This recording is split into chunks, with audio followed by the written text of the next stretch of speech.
ಎಲ್ರಿಗೂ ನಮಸ್ಕಾರ ಸ್ನೇಹಿತರೆ. ನಾನೀಗ ಸದ್ಯ ಮಂಗಳೂರಿನಲ್ಲಿದ್ದೀನಿ.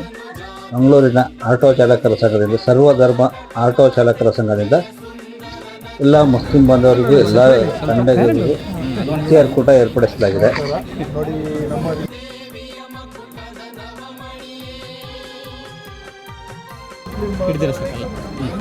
ನಾನು ರಾಮಣ್ಣ ವಿಟ್ಲ ಅಂತ AICC ಸಂಘಟನೆಯ ಜಿಲ್ಲಾಧ್ಯಕ್ಷನಾಗಿದ್ದೇನೆ. ನಾವಿವತ್ತು ಇಲ್ಲಿ ರೈಲ್ವೆ ಸ್ಟೇಷನ್ನಲ್ಲಿ ಒಂದು ನಮ್ಮ ಪಾರ್ಕ್ ಇದೆ, ನಮ್ಮ ಸಂಘಟನೆಗಳು ಬೇರೆಯವ್ರ ಸಂಘಟನೆಗಳು ಇದ್ದಾರೆ.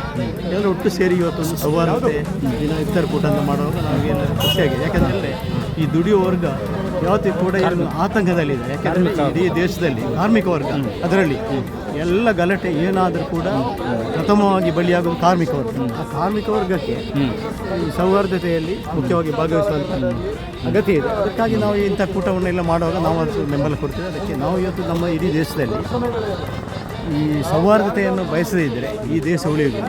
ಈ ದೇಶ, ಭಾರತ ದೇಶ ಒಂದು, ನಾನು ಈಗಾಗಲೇ ಒಂದು ಹೇಳಿದೆ, ಒಂದು ಭಾರತ ದೇಶದಲ್ಲಿ ತೋಟ ಇದ್ದಾಗೆ ಎಲ್ಲ ಮುಸ್ಲಿಮ್ ಇದ್ದಾರೆ, ಹಿಂದೂಗಳಿದ್ದಾರೆ, ಕ್ರಿಶ್ಚಿಯನ್, ಪಾರ್ಸಿ ಎಲ್ಲರೂ ಇದ್ದಾರೆ.